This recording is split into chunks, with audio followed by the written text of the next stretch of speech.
Today, I will be ranking Purdue's bathrooms on an S to F tier. To qualify as an S tier bathroom, it must be clean, aesthetically pleasing, and preferably spacious and not used often. Bathrooms that are ranked F tier are dirty, old, and in some cases, you would actually rather shit your pants than to enter them and do your business with the weird kid in the stall next to you and that weird poop standoff. This should be required freshman orientation material in my humble opinion. My gargantuan 10,000 IQ gigabrain has done the math so you don't have to. The first bathroom we're going to rank has to be Lawson Hall. Lawson is on the extreme end of the scale. In itself, it's not a bad bathroom. It's spacious, it's aesthetically pleasing, and it's not that old. The issue comes in when there's been massive men taking whale-sized dumps in a bathroom that's not equipped to handle it.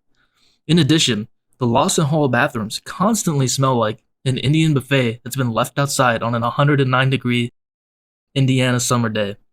For that reason, Lawson Hall is going into the F tier. It's in the median range of bathrooms as far as bathrooms at Purdue goes. Stanley Coulter, almost everyone's familiar with it. The issue with Stanley Coulter is that it's an old building. The bathrooms are small, the urinals are too close together, and they're dead quiet, and they're always out of toilet paper.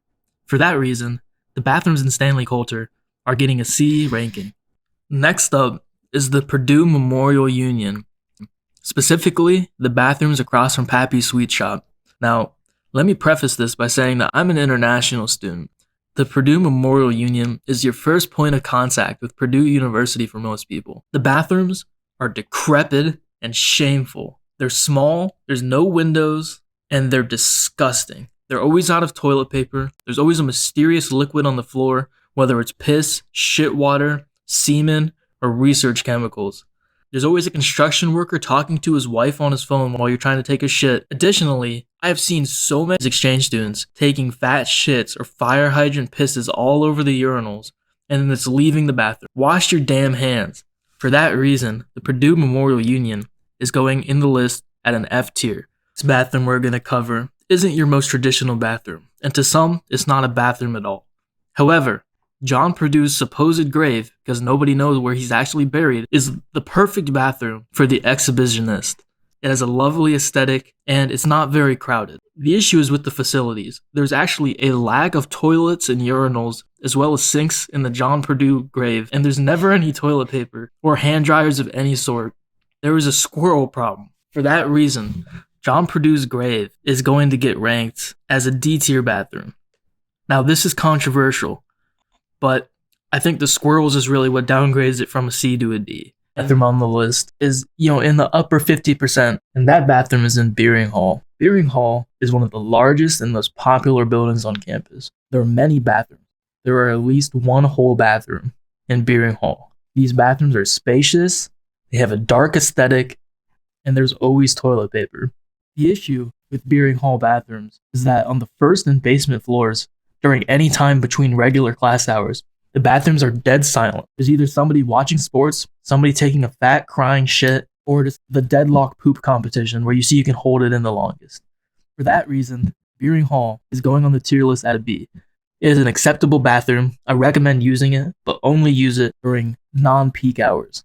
The next bathroom to be ranked is the Wilmeth Active Learning Center. Now, Walk is a new building. It's comprised 90% of stairs and 10% of glass. The bathrooms are relatively new, somewhat spacious, and have a very bland aesthetic. They're not pleasing to the eye, but they're also not offensive. The issue with Walk is that the bathrooms are incredibly crowded or incredibly silent, and there's no in between. Someone's always vaping, someone's always smoking something, or someone's always crying. The bathroom on the right side of Walk, next to the cafe, particularly the men's bathroom, is always crowded, and there are people that are actually having conversations in the bathroom at the sinks while someone's awkwardly waiting for a stall in the corner, groundhogging in their pants. So for that reason, Walk is going on here as a C.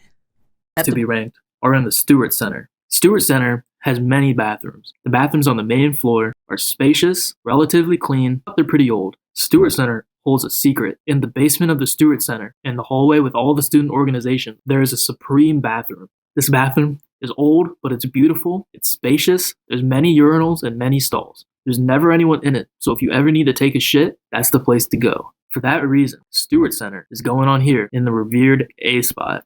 The next bathroom is, without a doubt, one of the worst bathrooms at Purdue, is the recitation building. The recitation building, in its defense, is very old and shitty, and its bathrooms reflect that.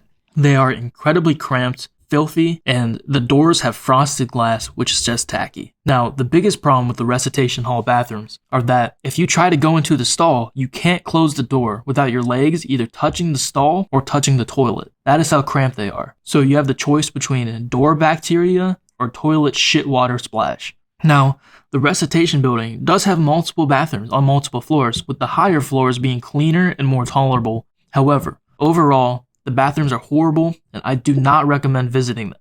These are going into the F tier ranking. The next bathroom is Heaviland Hall. Now, Heaviland Hall was one of the oldest buildings on campus before it caught fire and tragically exploded. So they rebuilt it in the same old shitty style that it was originally. Heaviland Hall's bathrooms are comparable in style to Beering Hall's bathrooms. There are many stalls and urinals, but the sinks never work. There's always a tremendous amount of water from an unidentified source, and you can't open the door without touching the handles. For that reason, Heaviland Hall is getting a solid C ranking. The next bathroom is Elliott Hall of Music. The Elliott Hall bathrooms are kind of strange. They're very spacious, there's a lack of toilets, and a lack of urinals. Plus, I don't know how I feel about the thousands of spectator chairs of people that are able to watch you take a shit. It's very strange to shit on a solid wood floor, but overall, the aesthetic is nice, it's spacious, and it's not very crowded during the day. For that reason, Elliott Hall of Music is getting a B tier ranking. The next bathroom is Grissom Hall. Grissom Hall, besides having a badass name, is also named after an astronaut who went to space. Grissom Hall is a newer building and it's designed very well. It's aesthetically pleasing and spacious. Just like its building, Grissom Hall's bathrooms are spacious, aesthetically pleasing, well lit, and clean. There are many stalls and urinals. It's spacious inside of the stalls. The floors are always dry and not covered in mysterious liquids. The bathrooms are accessible right off the main study area and close to all lecture rooms. For that reason, I believe that the Grissom Hall bathrooms are the best bathrooms on Purdue's campus and help to redeem worse bathrooms like those in Lawson Hall and the Purdue Memorial Union. For that reason, Grissom Hall is going in the S tier. The next bathroom is a little bit of a controversy among Purdue students. Stone Hall is one of the oldest buildings on campus and is constantly where Anth labs and other recitations take place. The Stone Hall bathrooms, in and of themselves, are not terrible. They're of moderate size, moderate cleanliness, and they're always well stocked with toilet paper and paper towels. The issue with Stone Hall is that there's only like 2 bathrooms for the whole building. The Stone Hall bathrooms also only have 2 to 3 stalls and 2 to 3 urinals.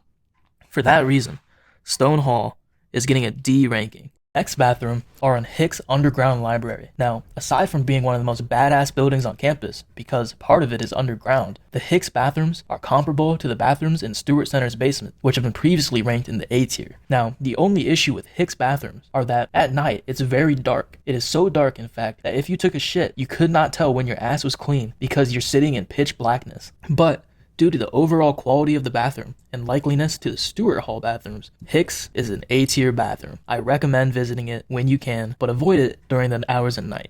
The next bathrooms to rank are in the physics building. The physics building is one of the largest buildings on campus and probably one of the most popular. There are science classes, liberal arts classes, and many other academic classes offered in the physics building. The physics building also has many bathrooms. So many bathrooms, in fact, that you could not visit them all in a day, even if you tried. Each bathroom is somewhat cramped, and the stalls are small and often dirty. The physics building is also incredibly crowded just before a class starts and right after a class starts, and the bathrooms reflect that. For those reasons, the physics building is going into the D tier because they're overcrowded, small, and you can get lost in a labyrinth of toilets.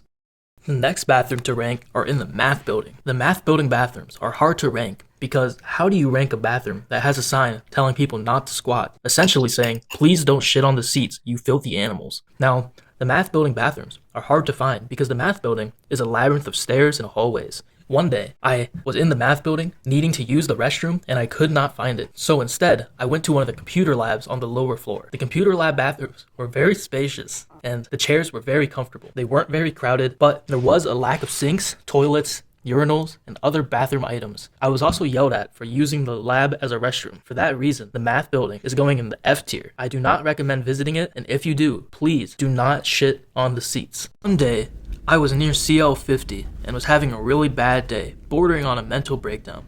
And also, I needed to take a shit. So the natural choice was the psych building. The psych building bathrooms are a single room with one toilet, one sink, and a small changing area. Now, I was halfway through taking my shit when the lock on the door malfunctioned and somebody barged in.